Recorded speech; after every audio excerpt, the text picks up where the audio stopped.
O Senhor Jesus, numa conversa com Nicodemos, lá em João capítulo 3, fala a respeito da importância de nascer de novo, da necessidade de nascer de novo para se entrar no reino de Deus. Nicodemos pergunta, o Senhor está querendo dizer que eu vou entrar no ventre de mamãe e nascer outra vez? Jesus diz não, o que é nascido da carne é carne, o que é nascido do Espírito é Espírito. Jesus está reconhecendo que somos seres espirituais, sem negar que também somos seres naturais. Ou seja, um dia nascemos naturalmente segundo a carne. Então precisamos de um novo nascimento no plano espiritual. Muitas vezes, como cristãos, podemos dizer que temos a bênção de enxergar a realidade do mundo espiritual, o que muitas pessoas estão vivendo alheias à vida de Deus não enxergam. Mas acabamos muitas vezes indo para o outro extremo, de espiritualizar até demais, inclusive aquilo que não precisamos. Estou numa série de vídeos abordando aspectos relacionados ao cuidado do corpo e a importância da saúde, porque infelizmente essa é uma área onde os crentes acabam sendo muito negligentes. E uma das razões dessa negligência é justamente a espiritualidade exagerada. Deus está cuidando de mim, Deus tem promessas de saúde e de cura. E tudo isso é verdade, Deus está cuidando de nós, Ele tem feito promessas sobre saúde e sobre cura, mas isso não significa que eu e você possamos simplesmente brincar com isso e sermos de negligentes a irresponsáveis. Quando foi tentado por Satanás no deserto, o Senhor Jesus deu uma resposta que precisa chamar a minha e a sua atenção. O diabo diz para ele, pula do pináculo do templo, porque está escrito, aos teus anjos dará ordem a teu respeito para que te guardem nos teus caminhos, de maneira que você não tropece com o seu pé em pedra. Jesus responde, também está escrito, não tentarás ao Senhor teu Deus. Jesus não estava dizendo que as promessas de proteção não eram verdadeiras, mas ele está dizendo que se você olhar só para isso, de maneira isolada, tirando o contexto do restante das Escrituras, pode parecer que nós, então, não temos nenhuma responsabilidade ou que possamos agir de qualquer forma e que no final está tudo bem. E o que eu e você precisamos entender que as coisas não são bem assim. Em Deuteronômio, no capítulo 22 e no verso 8, nós vemos uma instrução de Deus para aquela pessoa que construísse uma casa com terraço. Ele disse, se você fizer um terraço, coloque um parapeito em volta dele, porque se alguém cair, você será o responsável do sangue. Mas espera aí, Deus não é aquele que na sua escritura, na sua palavra, promete proteção para nós? Sim. E ao mesmo tempo que ele promete proteção, ele pede que a gente faça tudo o que está ao nosso alcance, naturalmente falando, para que a gente também se proteja. Não há razão para que simplesmente eu e você, em nome de uma promessa de proteção de Deus, sejamos negligentes em relação à nossa parte. Então, vamos olhar as Escrituras e ver que se Deus não guardar a cidade, em vão vigia a sentinela. A Bíblia não está dizendo que não precisa de sentinela porque Deus guarda a cidade. A Bíblia está dizendo que nós não podemos ir ao extremo do natural, confiar só na sentinela e ignorar a proteção de Deus. Mas, por outro lado, em nome da proteção de Deus, também ignorar aquilo que está ao nosso alcance é igualmente errado. E muitas vezes eu tenho percebido que a razão mais recorrente pela qual os crentes não cuidam do seu corpo, não cuidam da sua saúde, é espiritualizar demais as declarações das Escrituras. O apóstolo Paulo, ele traz uma orientação a Timóteo. Na primeira carta de Paulo a Timóteo, no capítulo 5, nós vemos uma advertência que eu acredito que também nos ajuda a entender o ponto que estamos trabalhando. O apóstolo Paulo, preocupado com a saúde do seu discípulo, ele simplesmente faz a seguinte orientação, não beba somente água, beba também um pouco de vinho por causa do seu estômago e das suas frequentes enfermidades. O apóstolo Paulo não tinha um ministério de cura? Sim, um ministério singular de cura. Não estava acostumado a ver o sobrenatural e intervenções de Deus? Sim. Ele também vai falar a respeito de um dos seus cooperadores, esteve doente, ele clamou a Deus, o Senhor o ouviu.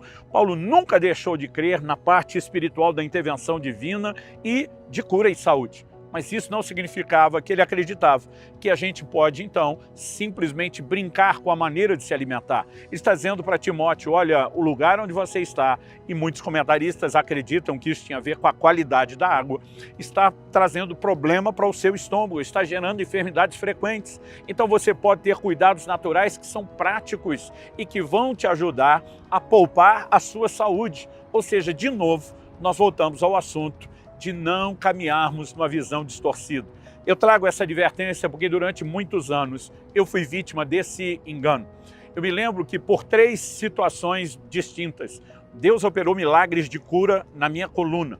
Uma delas, um médico que era da minha igreja, né, um ortopedista, que era um especialista na área, ele me disse: pastor, se Deus não fizer um milagre pelo senhor, nem cirurgia resolve o seu problema. E eu falei para ele: você vai ver o milagre, você vai ser testemunha disso. Eu me posicionei em fé, em oração, e eu experimentei a intervenção de Deus. Não apenas uma, mas em 3 circunstâncias diferentes. Acontece que na terceira, o Espírito Santo falou assim comigo: eu não vou suspender para sempre as leis da natureza em seu favor. O que ele estava dizendo? Você pode crer, você pode aplicar fé, você pode viver milagres, mas isso não te dá o direito de brincar com as leis espirituais. Obviamente, o excesso de peso, uma má alimentação, a falta de descanso, o sedentarismo e uma série de coisas está trazendo dano para o nosso próprio corpo e para a nossa saúde. E são danos que poderiam ser evitados. Nós não podemos ficar espiritualizando tudo o que acontece. O apóstolo Paulo, quando estava naquele navio que acabaria naufragando, indo para a ilha de Malta, ele se levanta e diz assim: vocês tinham que ter me ouvido e não ter partido de Creta para evitar esse dano e perda. Muitas vezes as pessoas olham para um naufrágio e elas vão para aquela ideia de um fatalismo absoluto. Deus tinha um plano, um propósito, quase como quem diz: tinha que acontecer isso.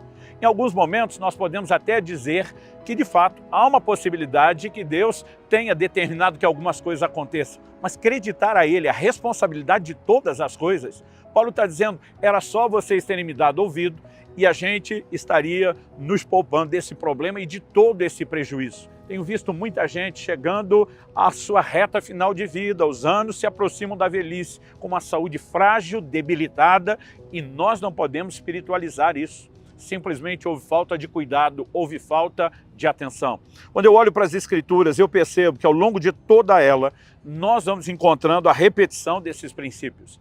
Eu me lembro de, ainda garoto, ouvir meu pai falar, citando Jesus, quando diante do túmulo de Lázaro, prestes a operar um milagre extraordinário, que era a ressurreição de Lázaro, Jesus diz assim: tirai a pedra.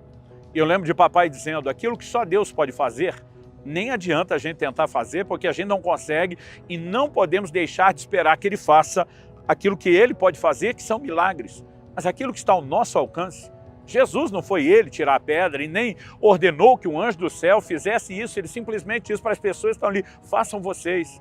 E eu e você precisamos entender que devemos fazer a nossa parte no que diz respeito ao cuidado do corpo e esperar, obviamente, que além de tudo aquilo que a gente faz, que também possamos experimentar a intervenção de Deus. Eu tenho visto muita gente ser curada ao longo dos anos do meu ministério. Eu tenho experimentado intervenções de cura na minha vida, na vida dos meus familiares, mas isso não significa que eu tenha o direito de simplesmente, deliberadamente ser negligente em relação aos princípios que Deus estabeleceu na sua palavra.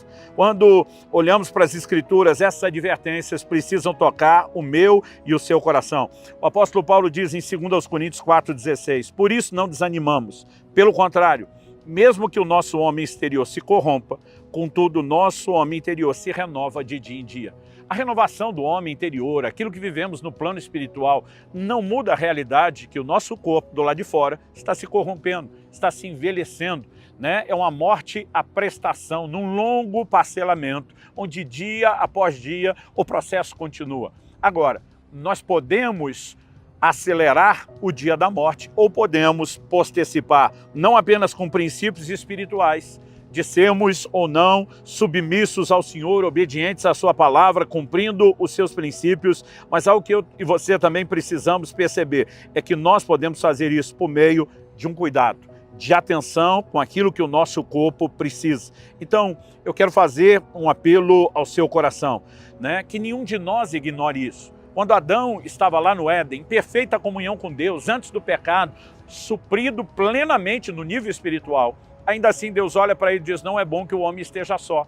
E providenciou uma companheira, uma esposa, para um nível relacional, para que ele fosse preenchido no nível emocional, ainda que espiritualmente estivesse tudo bem. Deus também disse: vocês podem comer de toda a árvore do jardim. Sim, Adão e Eva, em plena comunhão com Deus, precisavam comer, porque eles eram supridos no nível espiritual por essa comunhão com Deus, mas isso não significa que os corpos não precisariam de alimento. O próprio Jesus, A Bíblia diz que depois de 40 dias jejuando, ele teve fome. E a Bíblia não fala apenas de fome. Jesus teve sede, Jesus teve cansaço, Jesus precisava dormir, descansar. Ele respeitava as leis naturais que limitam o nosso corpo. Então que Deus nos ajude a não colocá-lo do lado de fora, sem nunca andar em fé nas suas promessas e na possibilidade de viver suas intervenções, mas que também nenhum de nós migre para o outro extremo. Que, em nome das promessas de Deus, a gente acredite que possa ser negligente, irresponsável e acabar faltando, com o cumprimento daquilo que se espera de cada um de nós. Eu já vivi no lado extremo da obesidade, do sedentarismo, da falta de descanso, e Deus vem me corrigindo ao longo dos últimos anos. E além de aplicar esses princípios e procurar viver essas verdades, eu entendo agora, anos depois, a responsabilidade de transbordá-la. Então eu te peço uma atenção especial a isso, para que de fato a sua vida seja diferente e completa, não só no plano espiritual, mas também no natural. Deus te abençoe.